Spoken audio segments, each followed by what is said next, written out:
circuit at some prior time, right? Whereas, so that is the major difference between sequential and combinatorial, in that the sequential circuits have a memory element in it, right? So what we're going to initially start with are combinatorial circuits which have no memory. So how do you check if something is combinatorial or not? Is that a combinatorial circuit is just a very static circuit made up of a bunch of inputs, right, and a bunch of outputs, right? And in the most generic case, every output is a Boolean function of some or all x, right? So it can be either, it may be a function of a few or of all the inputs. So remember that every output here can be a function of the inputs. Now the way you tell this is combinatorial is basically because if an input changes, then some of the outputs might change, right? But so for example, the minute some input changes, if it impacts the Boolean function, then what's going to happen is some particular output will change.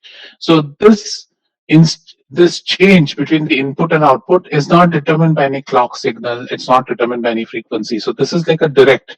Anytime I change something in the input, my output is going to change. So that's the feature of combinatorial circuits. I also told you that in combinatorial circuits, we worry about this. Do you guys remember what this was? Anybody? What was TPD? Correct. Propagation delay, right? So what's the propagation delay? Propagation delay is the time difference between when, suppose I change an input at t equal to 0, at time t equal to TPD is when that corresponding output will change. So remember again, TPD is a propagation delay, and it's normally given for every input to every output, right? So in the most generic case, you should expect that every path, so I can call from any input to any output as a path in the circuit, right? So that is, if I change a signal in this x1, it will propagate to one or many outputs here. It may not propagate to any output. In that case, x1 is redundant. But in the generic case, what happens is anytime you change x1, one or all of these outputs will change. So therefore, when you talk about propagation delay, you talk about the propagation delay from a particular input to a particular output. But sometimes what happens is that sometimes, people tend to be simplistic in their modeling, and they'll say, okay, let's assume a worst case propagation delay for this circuit to be 20 nanoseconds. Now, if I say that, then you know that some paths might be faster, but for safety reason, I will assume that 20 nanosecond is the delay associated with this circuit. So I'll work with that. Now, why are delays important? Delays are important because that kind of tells you that you need to ensure that this input doesn't change, because otherwise you're not going to capture the change in the output before TPD, right?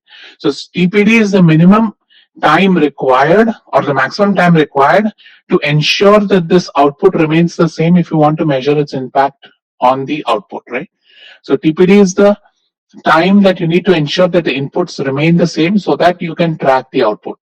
If you keep switching the inputs faster than TPD, basically your outputs are not going to be impacted. So yes, so somebody asks, so Sarthak asks, are there MN TPDs? Yes, in the most generic case, there are multiple MN TPDs, right? Now the problem, as I said, again, the TPD is normally, when we say we pick the worst case and we use that for a circuit design, right? So remember, we're doing a design class. So design class is going to always look for worst case conditions. You're going to try to ensure that your design is safe even in the worst case. So hence, many a times we'll consider with what is known as the worst case delay. So one thing in this, so if you go back to your textbook, right, your textbook has, going forward now from this combinatorial circuit chapter, you begin to see that the textbook has a last section, which is generally the Verilog section. So Verilog is something that you will be doing in this class. And Verilog is going to be done as a self-study topic for you. So what I expect all of you to do is now start reading how Verilog, and Verilog is very simple. It's a way by which you define digital circuits in a simulation program, and it helps you understand flow of signals much easily. We have a few videos which we'll upload. These will serve as training videos for you. and we'll have a lab in the next 2 or 3 weeks. I'll let you know where you'll explore some circuits and you'll try to understand how Verilog works and do a simulation of a big circuit, right? Again, Verilog will be important again in your final assignment because I expect you to do the entire Verilog simulation for your problem that's given to you. So again, remember, Verilog is something you have to learn on your own. Videos will be provided. So start reading. So the last section in most chapters, and some chapters it's earlier, you will see Verilog. So start reading Verilog, and also I'll give you more details about what is the software you need to download, and you can start playing around with Verilog by yourself. Verilog is a very important skill that you need to know because almost all companies, if you want to work in digital design, expect outgoing students to know Verilog and be good at Verilog. So Verilog is kind of, if you know Verilog, you're sure of getting a few jobs offers at least. So please pay attention to Verilog and try to get good at Verilog design. See others' question. So I read it out. If you change the inputs faster than TPD, it won't have an effect on output. And then if it is one TPD, let's say I switch the input thrice, then the output will depend on. Right. So obviously that is these are the kind of issues you don't want to be involved with, right? So when you ask questions like this, you should know immediately that it's not a deterministic way of evaluating output. So if you indeed care about the output, which I presume you do because you're designing a circuit because you want certain output, right? So when you're designing a circuit where you need a particular output, you have to be careful about what are the inputs you're giving. So we will talk about a lot of design flaws. Hopefully, I'll get some time to talk to you about it later in the semester. They're called hazards, they're called glitches. These are various design flaws that's come in to the design primarily because somebody has, one of the designers has missed doing this analysis. And so he or she would have designed a circuit which has a certain race condition you can think about, or it can have a state where one signal may go indeterminate. So we look at all these conditions. Hopefully I have time this semester to teach you all that. But for now, what you assume is that you will not change inputs faster than TPD. If you're doing that, that's wrong. And as I said, normally we use a worst case TPD. So ensure that your TPD, you're not changing your inputs anytime faster than the worst case TPD of a circuit. Okay. So again, remember, in combinatorial circuit, the algorithm is very simple. First and foremost, remember, it's going to be a word problem given to you. So when a word problem is given to you, first thing you do is identify what are the inputs, what are the outputs, right?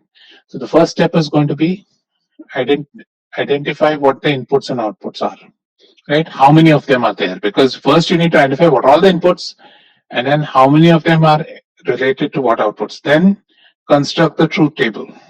Right? And truth table, again, you can ask me, do I need to do truth table? No, if you can directly do from min terms, well and good. Remember, min terms, max terms, truth table mean one and the same, right? Truth table is the simple way of doing it, but you can also, if you want, write it directly in its canonical form, right? And that's nothing but you're writing the truth table, right? So once you get the truth table, then you go in and do the identify don't cares.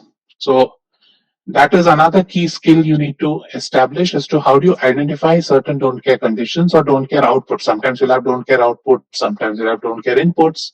So you have to see if there are any don't care conditions that are available to you. Why is don't care important? Because don't care helps you minimize the circuit, right? So it gives you further degrees of freedom to optimize. So that's why don't care is a very important part of your design definition. That helps you design a simple circuit. Once you've done that, then you either use QM method or KMap or any of the softwares available to minimize the function. And once you're done with the minimization, you then implement it on the circuit level, right? And so at this point, I might say that, okay, you have the option of doing AND or invert, right? So all the different styles that we look at. Or I might say, no, you just have to use 2 input NANDs. Or I can say implement using XORs, nothing else, right? So depending on what other conditions are given to you, you choose those to implement your circuit. Now, in reality, as I told you again, when nothing is given to you, you can implement it any which fashion you feel like. And generally, we tend to choose AND or invert because it's a very simple and dumb method to implement the circuit, right? But sometimes you'll see that 2 input NAND, for example, XORs might reduce your circuit quite a bit. So again, these are skills which you should learn when you do this class. Okay, Let me take one question. Mihiras, could you take one MBAR cyclical prime implement? Okay, we'll do that. Okay. Okay, so let's quickly brush up. So why don't you guys do this problem?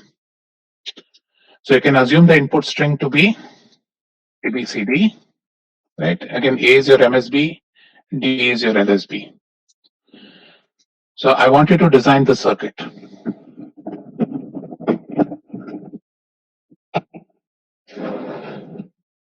So first of all, this is kind of a question which you would encounter, say in the lab, or you'd encounter in this class, right? And it's an incomplete question, and I'm intentionally given it as an incomplete question. So when I say identify, so what do you think the output of the circuit should be? So let's first identify the inputs and outputs. What are the inputs of the circuit? Ramnathan, you're correct. So what are the inputs of the circuit? Inputs of the circuit are ABCD, right? So the output is going to be some function f. Now, when I've said that identify this, right? When I say identify this means that I can either set up this as saying that f is 1 when it's a BCD number, or I can say f is 0 when it's a BCD number, right? When something like this is given to you, it's not necessary that 1 is always true. Again, as I said, by default, we take it that way because in our head, we normally associate truth with 1, right? But logically, truth needn't be 1. Truth can be 0 also. So remember, if something like this is, and why is this important? Because sometimes you see, now this may not be the perfect design, but sometimes you'll see that having designed a circuit which looks like this might help you with some other signals down the path, right? So so you'll sometimes see active low and active high. We discussed that, right? What is active low? What is active high? So in this case, you can call either one active low or active high. For example, what here I'm saying is it is a BCD, so it is an active high circuit. That is, if it's BCD, it's going to give a high signal. Or I can say it's an active low circuit. That is, when it's BCD, it is going to give me a 0 output, right? So it is going to be if it's true, it's going to be a 0. If it's a false, it's going to be a 1. So again, now this is a very simple circuit. So remember, 4 bits have 15 combinations, right? So 0 all the way to 15. And we know that the BCD combinations are 0 to 9. So 10 to 15 is not a BCD number, right? So if I'm going to implement it in style 1, for style 1, I'll say that my f is given nothing but my sigma m of 0 to 9, right? And if I want to implement in style 2, I can use f is equal to sigma m of 10 to 15. So I can use either definitions to design my circuit. So in this case, because the question is, I've intentionally given it as the incomplete question, you can pick and choose either to design your circuit, okay? So you should now think about, so this is actually a pretty fertile area for us to give questions on in the exams, right? So keep thinking about what are all the possible ways you can design circuits, right? Think about, okay, can I design a circuit to identify if something is an XS3 or not? Can I design a circuit to identify if it's a gray code or not, right? So you should be able to start thinking, like, what are all the different ways by which you identify certain codes? How do you convert from one code to other? So I know because some of you ask me, like, sir, can you give us more questions, right? Now, these questions are generally you have to come up with yourself, because that's what we do when we set up question papers. It's not like we pull it off another question bank, right? So keep thinking what are all the different ways you can implement various things that we've discussed so far, right? And challenge yourself to go to 5 terms, 6 terms, and see what happens. Why doesn't the QM method work till 6 terms? Why doesn't it work till 7 terms? Try a 7-term QM method, right? And see how tedious it becomes. So these are things you should try by yourself if you want to get pakka with the algorithms that are being taught in the class. Otherwise, if you restrict yourself to only 4 variables or 3 variables, anybody can do it, right? Challenge yourself to do larger expressions and get to tricky problems.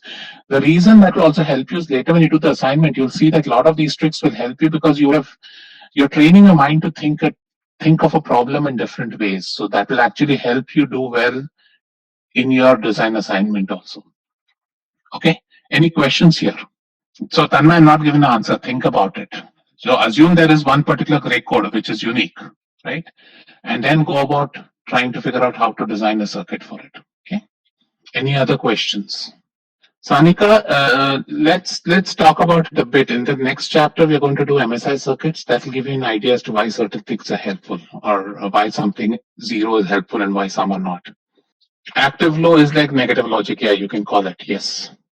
Okay. So no more questions. So we'll go with one next part of the course where basically we're going to do arithmetic circuits, right? So let's look at the arithmetic operations, and we'll start with the simplest one we know, which is addition. So let's ask ourselves, suppose I want to design a circuit that adds 2 bits.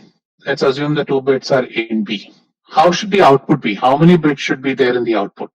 2 bits, right? Because if I think of 2 bits, input bits A and B, they can have a value 0 or 1. Similarly, B has a value 0 or 1, right? So the sum can have a value 0, 1 or 2. And 2 is represented generally as 2 in binary is a 2-bit number, right? And so you end up getting what is known as a sum and carry. So if you look at the truth table of this circuit, so this is how we call this circuit, right? And so let's do the truth table quickly. When I add 0 and 0, my sum is a 0, my carry out is a 0, because the sum is 0, right? When I add 0, 1, sum is a 1, carry out is a 0. When I add 1 and 0, sum is a 1 again, carry out is 0, right? And when I add 1 and 1, then the sum is 2. So the sum goes to 0 and the carry out goes to 1, right? So if I think about a simple circuit to add 2 1-bit numbers, then I can basically talk about a 2-input, 2-output circuit where the outputs are basically sum and carry out. So how do I find out the minimized expression for sum and carry? What is sum equal to? Exactly. So sum is A XOR B, and carry out is high only when A and B are both 1. So carry out is AB, right?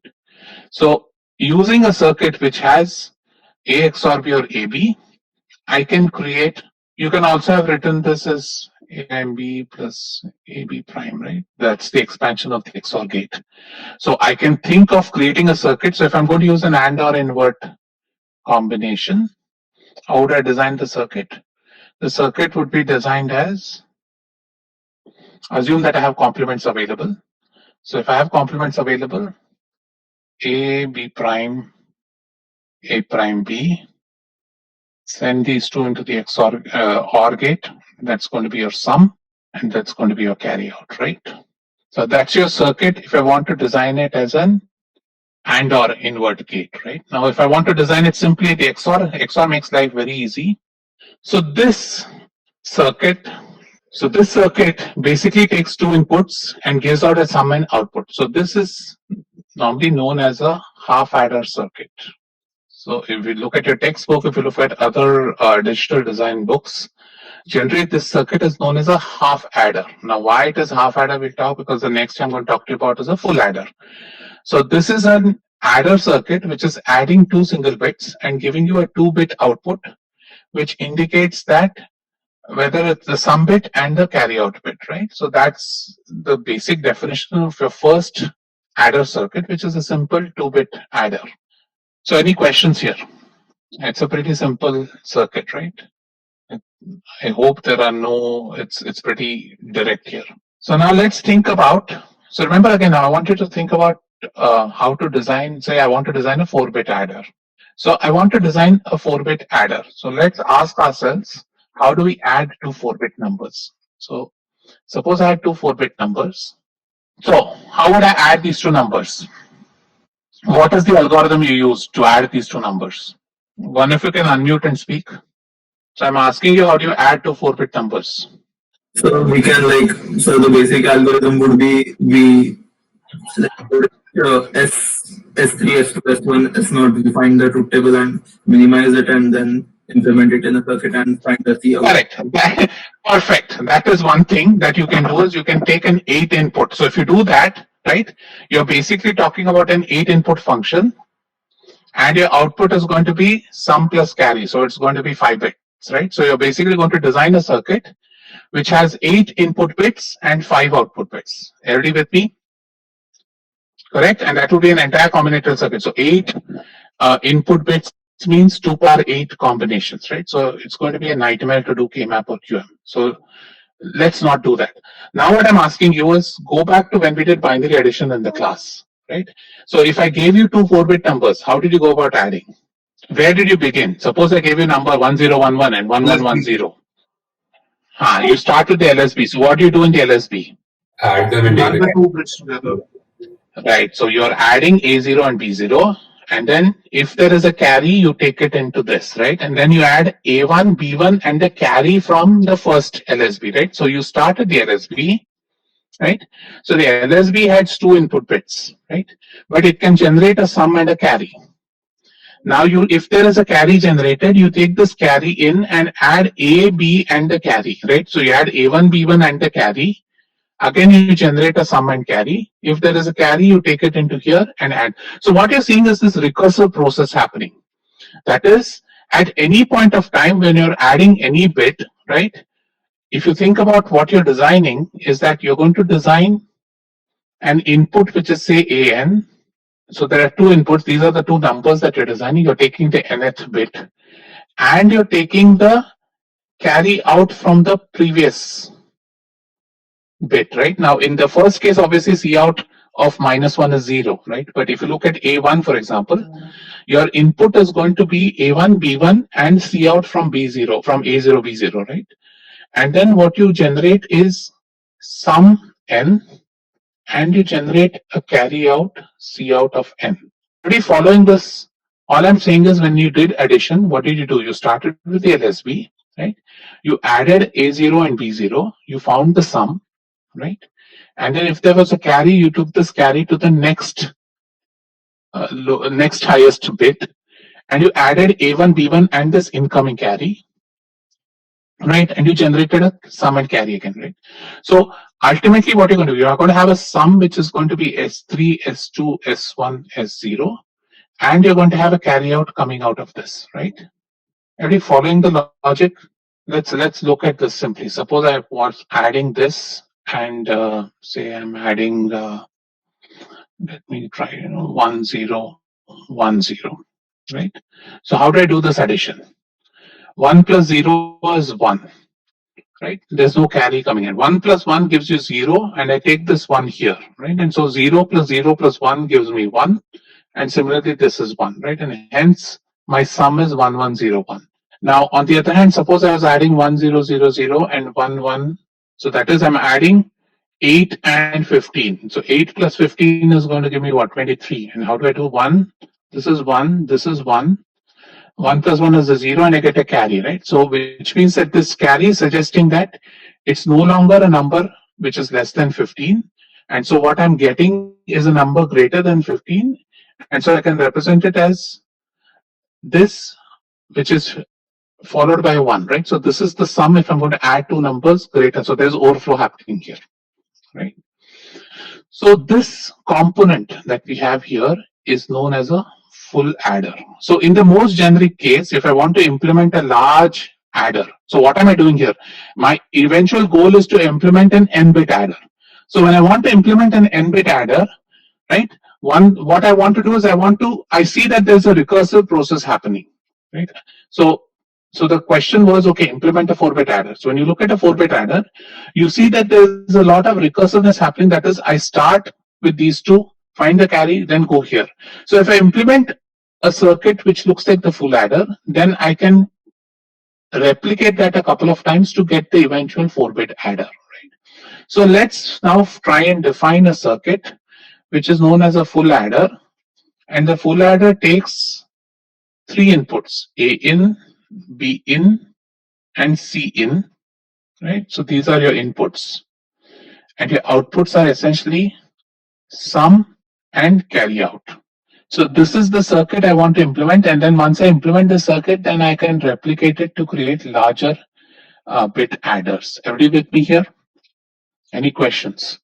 So let's now, so what we have done is, from this problem, we have reduced it down to a simple problem, 3 inputs, 2 outputs. 3 inputs is 8 minterms, right? So this would be easy to design. So let's quickly design this. A in, B in, S, C out, right? Let's do the truth table. Remember, 3 bits means it has 8 minterms. So 0, 0, 0, 0, 0, 1, 0, 1, 0, 0, 1, 1. 100, 101, 110, 111. Okay. So now let's do the sum. So in the first case, what is sum? Sum is going to be 0, carry out is going to be 0. In the second case, sum is going to be 1 because 0 plus 0 plus 1 is 1, carry out is going to be 0.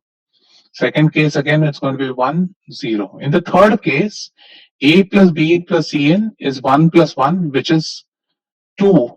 So sum goes to 0 and carry out goes to 1, right? Similarly, now when I add 100, I get 1 and 0. When I add 101, I get 0 as the sum and 1 as the carry. Same thing happens when I add 110. I get 0 as the sum and 1 as the carry. And finally, when I add all three ones, the sum is going to be 3 and 3 is going to be defined as this, right? So everybody with me on the truth table? So again, remember the truth table, all I'm doing is adding 3 single bits, right? So when I'm adding 3 single bits, my maximum sum can be 3 and 3 is going to be 1, 1, right? So this is the truth table. So now you can define. So S is nothing but sigma M of, it's 1, 2, 4 and 7. And carry out is sigma M of 3, 5, 6, 7. Right? So what is the expression for sum and carry out? So sum will be A XOR B XOR C. Correct. Sum will be A XOR B XOR C. And what about carry? Correct, Arvind. Sum is odd ones only, so immediately it becomes the XOR function, right? XOR is an odd parity function. So when you realize that, then it's very easy. So you know that it's going to be an XOR of all three. So what's C out? XOR of all three. I'm sorry? XOR of A XOR B XOR C. Since they're all even numbers, right? If you see the number of bits in all the ones is 2. Like all the numbers have 2 bits. Two bits are 1. No. Wait. So yeah, so the S is high only when there's an odd number of ones, right? Yeah, so S is an odd parity function. It is going high only when the number of ones in this is either a 1 or a 3, right? Remember when it's 1, 1, 1 also S goes high. Oh, yes. Right? So it's an odd function. So hence it's XOR. What you're saying is true if I had a function which goes as 0, 2, 4. If it goes that way, then it becomes the XOR function. Correct. Following me? Yeah. Yeah, so you got your carry right also. Carry, so let me write it correctly. So these are your two functions. Identify. So we said sum is A plus B plus C and carry is what you can write. So let's look at carry out again. So carry out, if I look at the K-map, so there's a reason why I'm doing this. So bear with me. If I look at the carry maps looks like this. Right? This is your carry map. Now let's look at this function. Is that what I'm going to do is, so what most of you have done is done this, right? You've combined these. Instead, what I will do is, I can write this function as, can you confirm as these two are the same? Right, AB is 5 and 7, right? So if I keep AB as 5 and 7 the same, right, and leave, not combine 3 and 6, right, I can write, so instead of, so remember here, this was 3 and 7 combined to give you BC in, right? And 7 and 6 combined to give you AB, and 5 and 7 combined to give you AC in, right? And that's why you got these three terms. What I'm doing instead is I am keeping only the 6, 7 terms. So I'm saying this is AB, right? Plus I write the 5 term as is. The 5 term as is becomes A, B prime, C in, and I write the 3 term as is, and 3 term becomes A. So what I get here is, and the reason why I write it like this is now, because I want to implement this in terms of the half adder. So what you have done previously is not wrong, it's right. But what I want to do now is I want to implement the full adder using half adders. If this was not known to you, you could have directly implemented the sum as a XOR gate, 2 XOR. If I had 2 input XOR gates, we would implement it as using two XOR gates, and you could have implemented Cout as a function of basically 3 2 input AND gates and 1 3 input OR gate, right? That would give you the circuit implementation of Cout, right? So instead, what do you want to do? So we know that the half adder, right? What is the half adder? So if I think about the half adder block of the half adder, it takes in 2 inputs A and B and gives out 2 outputs S and C. S is given by A XOR B and C is given by AB. So what I do instead is to implement this in terms of a full adder, a half adder. What I can do is this. Think about this. Let's take A and B. Right? This is A XOR B and this is A and B, right? So this is your full adder, half adder.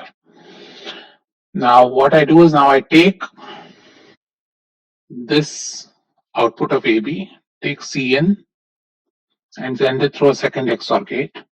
So this gives me A plus B plus C in, right? Because XOR is associative in nature. And what I'll do if I look at the output of the second gate, this gives me A XOR B times Cn, right? If I take A XOR B, take Cn, send it through an AND gate, right? And what I now do is if I take these 2 inputs and XOR them, I get Cout. OR them. So what I'm trying to do is I'm trying to draw this full adder in terms of half adders. Why do I want to do it? This is what I want to get you guys to start thinking in terms of hierarchy, right? So this is the hierarchy of the circuit. You start with the simplest component, which is a half adder. Then you implement the second simplest component, which is a full adder using a half adder and a couple of gates if needed. Then we'll implement the larger bit adder using the full adder, right? So I can then, so if you see now, you see 2 gates here. You see two full adder, half adders here. You see one half adder here, and you see a second half adder here. So if I want to implement this in half adders, I'll take the first half adder, send in A and B.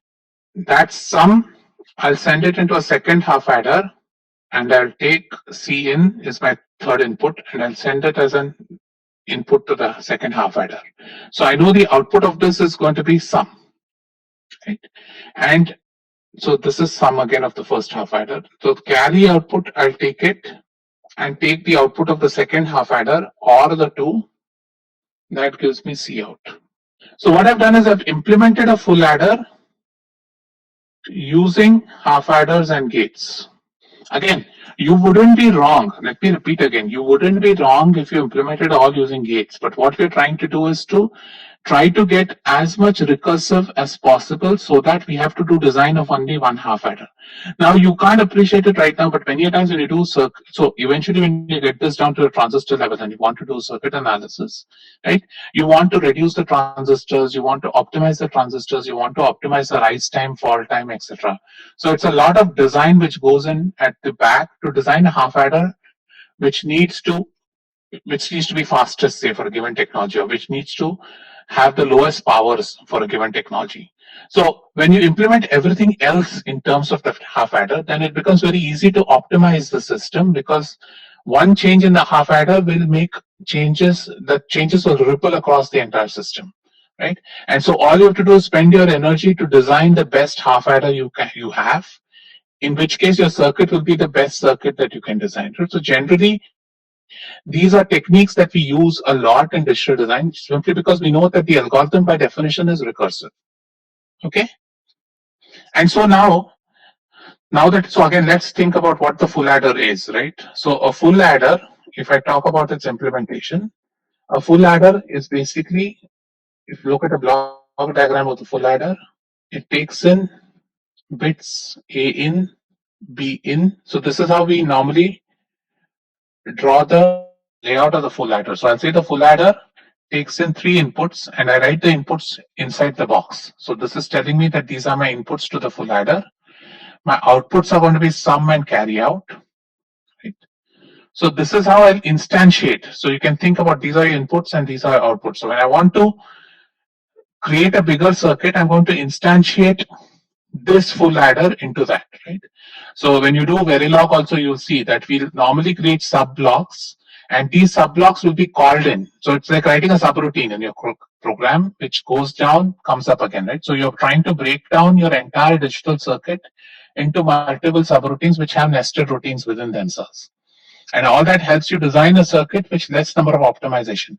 Plus, many times what happens is digital circuits can get big very fast because you can quickly go from an 8-bit implementation to 16-bit implementation to a 32-bit implementation, right? And so when you start doing these numbers start getting exponentially higher. So having a hierarchical design structure basically helps you blow up or blow down the number of bits very easily. So overall, to keep your sanity during design, it's generally recommended that you trend and use hierarchy as much as possible when you're doing design. Okay. So now it becomes very easy. Suppose I want to implement a 4-bit, say I'm going to implement a 4-bit binary adder. Say this is my call given to you. Using, now that I know what a full adder is, so using full adders, right? So how will you do, how will you implement the circuit? So Harsh, I'll come back to it. So suppose, so first of all, to implement a 4-bit adder, how many full adders would you need? 3 or 4? So you're right. In the first one, you can use a half adder and then a full adder. But to keep, again, maintain sanity, keep everything as a full adder with the input C out as 0. So what you would do is do something like this. So I have 4 full adders. So I'm going to flip the signs a bit because I'm implementing it this way. So A in, B in, and C in. This is your sum and C out, sum and C out, sum and C out, right? Sum and C out. So what I will do is, let's call the inputs here. So this is A0 and B0. So I give A0 and B0 to my first full adder, right? Cn is given to be 0. So this is how I implement the first full adder. The sum of the first full adder is given as, the sum of the first full adder is your S0, right? And the C out of the first full adder goes as the input to the second full adder, right? Again, I'll take the 2 next bits, A1 and B1, right? The sum I'm going to pull out as the second bit of the sum, so that's S1. C out of the second full adder goes as the C in of the third full adder, and likewise you do this. So your sum is given by these 4 bits, and your C out from this addition comes out here, right? And so C out is an indicator. Suppose you want to say now, say suppose this is your 4-bit adder, right? So suppose I tell you, build me an 8-bit adder using 4-bit adders. How would you go about doing it? How many 4-bit adders would you need to build an 8-bit adder? So my question is, to build an 8-bit adder, how many 4-bit adders do you need?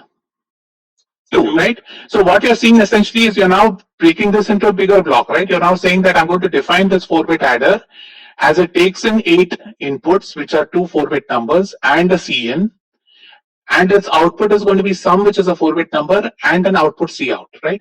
And so by constructing the C in, C out, right, you can quickly blow this up. So then I can get an 8-bit adder very quickly by laying these 2 4-bit adders next to each other. Right? Now, similarly, if I want to implement a 32-bit adder, right, I can either use 4 8-bit adders or I can use 8 4-bit adders, right, depending on how you want to implement. So what you begin to see is that this hierarchy. So I want you guys to start thinking in terms of hierarchy whenever you design digital design, and we'll keep coming to this again and again. Okay, so think about this. We'll get back to how we'll start with full adders again in the next class, but I wanted to do the cyclical prime implicants with you guys before I finish the lecture. So I'm going to give you this. So I'm saying that this is the question I gave you in class. Sigma f is m of 0, 1, 3, 4, 7, 12, 14, and 15.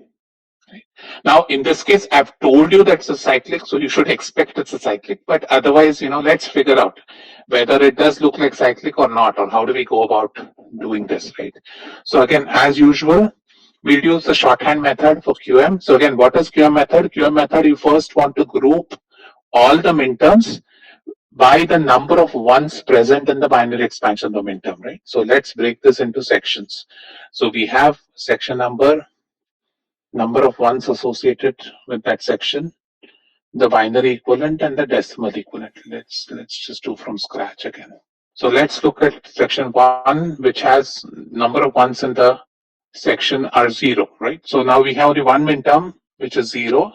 So 0, 0, 0, 0, decimal equivalent is 0. There is no other min term in this expansion which has 0 number of ones. So let's go to the next section. The next section, basically, let's look at those which have 1, 1. So which among these will have 1, 1? Basically the number 1. So now when you're looking for 1, 1, remember this is the binary numbers are nothing but an 8421 code, right? So if you think about binary numbers, so basically if you have minterms which are powers of 2, they're going to fall into this group which has 1, 1, right?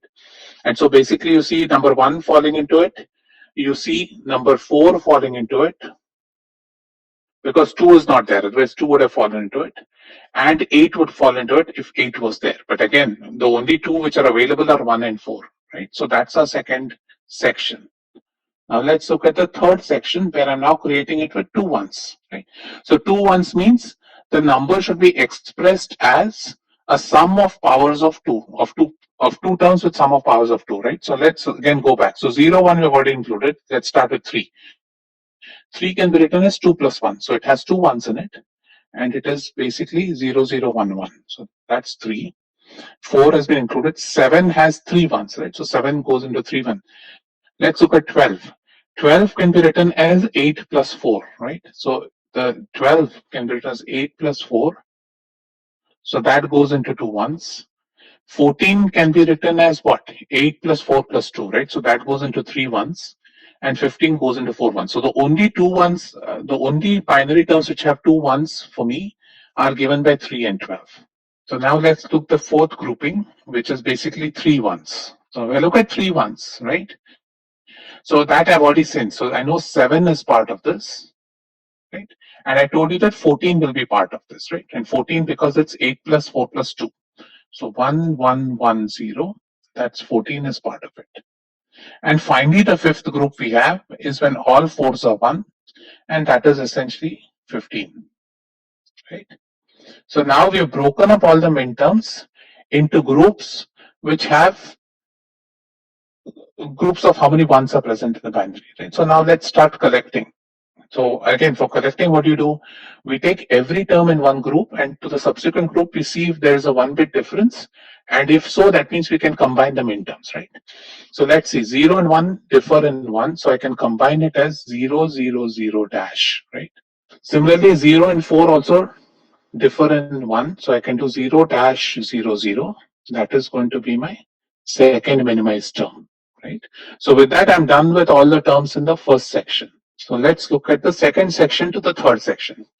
Now, if I look at 1 and 3, so let's take 1 and do comparison with 3. 1 and 3 differ in the second bit here, right? So which means 0, 0 dash 1 is how I will combine 1 and 3.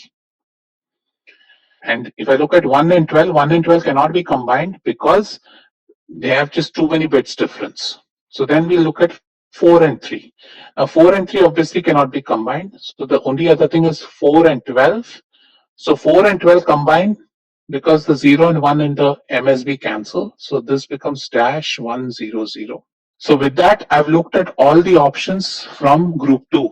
So now I'd repeat the same process between group 3 and group 4. Now let's see 3 and 7. 3 and 7 differ in this bit, right?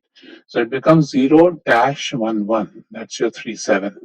And then let's look at 3 and 14. 3 and 14 will not work because there are many bits which are different, right? So the only combination which works for 3 is with 7.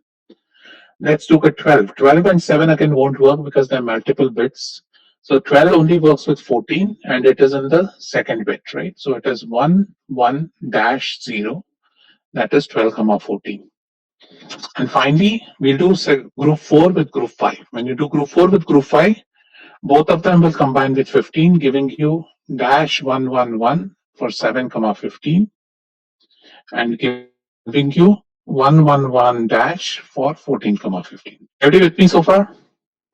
Okay. So now let's do the second level. So for the second level, now what we have to do, we have to take every term in this group and come check with the every other term if there is. So again, when you're combining this after second level, one thing you have to ensure is that this gap is at the same place, and then all other terms, between the other terms, there's a difference of only 1 bit, right? So if I look at 0, 1 and 1, 3, obviously the gap is not at the same place, so it makes no sense to look at that. If I look at 0, 1 and 4, 12, gap is not at the same space. So 0, 1 cannot combine with 1, 3, and 0, 1 cannot combine with 4, 12.